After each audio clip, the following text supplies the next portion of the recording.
जिस वंश को स्वयं भगवान श्री कृष्ण ने बसाया, जिसके योद्धाओं से देवता भी कांपते थे, वही यदुवंश एक ही रात में खत्म हो गया।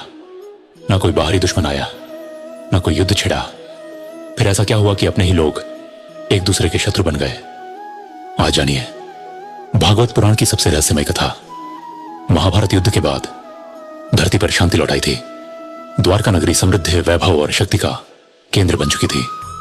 यहां रहते थे यदुवंशी, भगवान श्री कृष्ण का अपना वंश।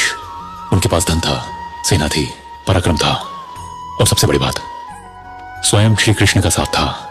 लेकिन धीरे धीरे शक्ति ने जन्म दिया अहंकार को। यदुवंशी सोचने लगे, अब हमें कोई हरा नहीं सकता। यहीं से शुरू हुआ पतन।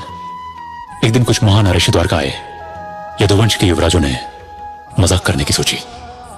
उन्होंने सांप को स्त्री के वेश में सजाया और ऋषियों के सामने ले जाकर पूछा, हे महात्माओं, बताइए इसके गर्भ से पुत्र होगा या पुत्री? ऋषियों ने तुरंत समझ लिया कि उनका अपमान किया जा रहा है। उनकी आंखों में क्रोध भर गया। उन्होंने कहा, इसके गर्भ से लोहे का मूसल उत्पन्न होगा और वही तुम्हारे पूरे वंश का विनाश करेगा। शाप सुनते ही सबके चेहरे उतर गए। कुछ समय बाद सचमुच सांप के पेट से लोहे का मूसल निकला। यदुवंशियों ने डरकर उस मूसल को पीस डाला। उसका चूर्ण समुद्र में फेंक दिया गया। उन्हें लगा अब संकट टल गया। लेकिन भाग्य को कौन रोक सकता है? समुद्र किनारे जहां चूर्ण फेंका गया था, वहीं से एरक घास उगाई और उसी मूसल का एक छोटा टुकड़ा बच गया, जो आगे चलकर बाण का सिर बना। शाप खत्म नहीं हुआ था, वो बस समय का इंतजार कर रहा था। कुछ समय बाद यदुवंशी समुद्र तट पर उत्सव मनाने गए।